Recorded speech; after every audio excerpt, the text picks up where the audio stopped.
Good evening, folks, and a hearty welcome to our drive-in theater. Keelan Cole with his third touchdown. Defender Josh Norman to his backside.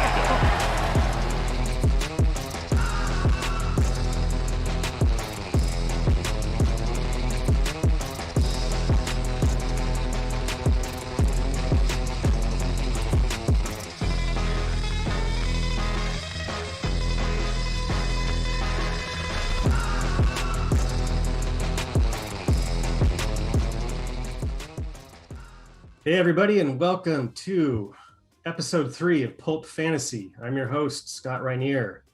You can find me on Twitter at MunderDifflinFF. That's where you'll find me doing most of my interactions, a lot of my shenanigans and goofing around. And we are on season 1, episode 3 of my new YouTube series, Pulp Fantasy. It's been a lot of fun so far. I've actually gotten some really good feedback from some people. I think people are enjoying it, and that's my whole goal here is for you to enjoy it. I'm certainly enjoying making it.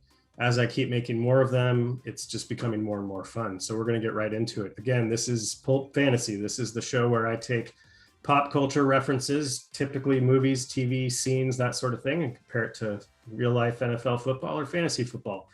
Here we go. Comparison number 1. I do it a little bit differently this week. Before I've been starting with the movie or the TV show and then doing the football comparison, but I'm doing it differently this time. So one little side note though, little known fact, I'm not sure if anybody's aware of it, but apparently once you get to 1,500 followers on Twitter, you're given access to video footage from the NFL that isn't really released to the general public. You can't really find it on YouTube. It's a loophole that I was surprised existed, and I'm actually surprised not many people utilize it. Well, hot damn if I didn't go ahead and procure some never before seen footage, which I'm going to show you now, but I'm going to set it up first. So here we go. Here's the setup. Okay. 2020 NFL season, Monday Night Football, week 14. Baltimore Ravens at the Cleveland Browns, a game that saw the Ravens blow a 14-point lead in the fourth quarter, finding themselves down by 35-34 midway through the final quarter. Then all of a sudden, Trace McSorley, because I guess that's a name. They can't touch my deep ball. Every game I'm scoring. I'm your favorite quarterback. They call me Trace McSorley. Was in at QB for the Ravens, and everybody wondered why. Come to find out, Lamar Jackson ended up making what looked like an emergency trip to the locker room right in the middle of the quarter. Now, Lamar was able to return, and with the help of Justin Tucker, the GOAT kicker, brought the Ravens back, and they won the game. So, what about that trip to the locker room? Lamar and the team said it was cramps, but the video footage that surfaced of him running towards the locker room showed him running in a manner that caused widespread speculation that just maybe, he shit his pants, or potentially had a bridesmaid's moment minus the wedding dress on the football field. Did Lamar shit his pants? I have no idea. Only Lamar and probably whoever does the Ravens team laundry truly knows that. Was he about to shit his pants? Is it super fun and funny to say shit his pants? Of course. Did he rush to the locker room for an emergency number 2? Up until now, it's all been speculation. Speculation that can now be put to rest. I've obtained cell phone footage taken by someone who was there. I think their name is Kevin, who got the truth from Jackson as he exited the restroom. Michael, are you okay? Did you throw up in there? Oh, I'm just pooping. You know how I be. But it smells like throw up in here. Crazy world, a lot of smell. All right, off to a good start with that first one, All my Office fans know what I'm talking about. So comparison number 2, I'm going straight to the movie Big Lebowski, created, written, and directed by Joel and Ethan Coen, or as I prefer to call them in my dreams, the Coens of Dunshire. Released in 1998, this is an all-time classic movie, one of my all-time favorites. There's so many classic quotes that originated in this movie. In college, me and my highly intelligent friends tried a drinking game where you take a drink every time someone says the word dude, and we played it with White Russians. I'm really lucky to still be alive for that and so many reasons. Hey, careful, man. There's a beverage here, huh?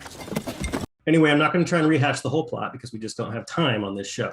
We'll just move straight to the scene. Lebowski, or the dude, take a drink, played by Jeff Bridges, is bowling with his buddy Walter, played by John Goodman.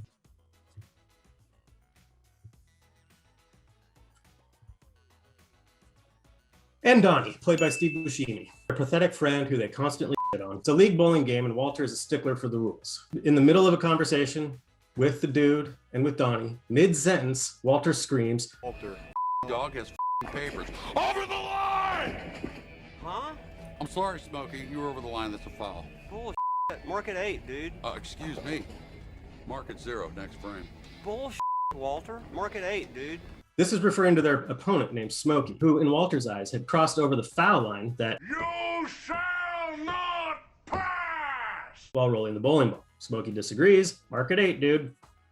Only to further enrage Walter, who ends up pulling a piece on the lanes. Fortunately, in this case, not until it goes click. But it's the over the line quote that I want to focus on.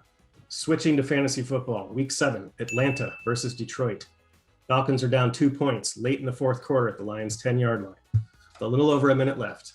In this situation, all the Falcons have to do is run down the clock, kick a chip shot field goal, win the game. Instead, Todd Gurley took a handoff from the 10-yard line and inexplicably could not stop himself from barely crossing the goal line for the TD. He realizes what he's done. You can see Lions linebacker Jamie Collins looking at the ref, arms raised, celebrating Gurley's touchdown. And Lions linebacker Jalen Reeves-Maybin pointing to the end zone side of the goal line as if to signal over the line. I don't have any audio from this moment. It's a random moment from week 7 of the NFL season, but I can only assume that both Collins and Reeves-Maybin, as Gurley accidentally crossed the goal line, screaming out, Over the line! Huh? All right, comparison 3, here we go. So, maybe I am partially using this series to work through some of my Seahawks heartbreaks issues over the years. Maybe my middle name is Andrew. Maybe was an underrated character on Arrested Development. Her? Maybe it's not and actually never was Maybelline. You know. Maybe I forgot to come up with a third comparison, and I'm hoping you won't notice. Okay, very quickly, back to Seahawks Patriots Super Bowl. I'm going back to this well immediately after using it last episode, and the gut-wrenching ending of for the Seahawks fans in that loss. In this case, I'm flipping the script a little bit. I will start with football. I already covered Malcolm Butler's game-winning interception being the equivalent of a human skull getting crushed by a very tall drink of water of a man. So this time I'm going to talk about my favorite NFL player of all time, and that's Marshawn Lynch. The second goal from the one, Mr. Unlimited should have handed the ball to beast mode. I know it. You know it. All your families know it. Dogs know it. And we all saw what happened. Now I'm going to take you to the 2004 movie Napoleon Dynamite to show you what it is that I picture going through Marshawn Lynch's mind as that game ended. How much you want to make a bet I can throw a football over the mountains?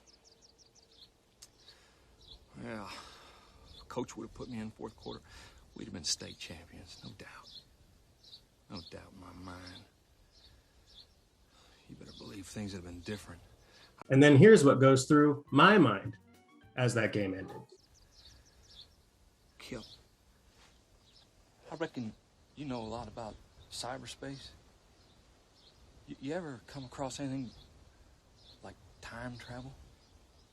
Easy. I've already looked into it for myself. Right on. Right on. Right on. So shout out to Uncle Rico, shout out to them mountains, shout out to Marshawn Lynch, shout out to any of you watching this. I super appreciate people are enjoying this series. Like I said, I'm certainly enjoying making it for you. Again, hit me up on Twitter at MunderDifflinFF. Check out all the work we're doing at In Between Media, IBT_media on Twitter. All right, until next time, try and laugh at least 5 times a day. Peace.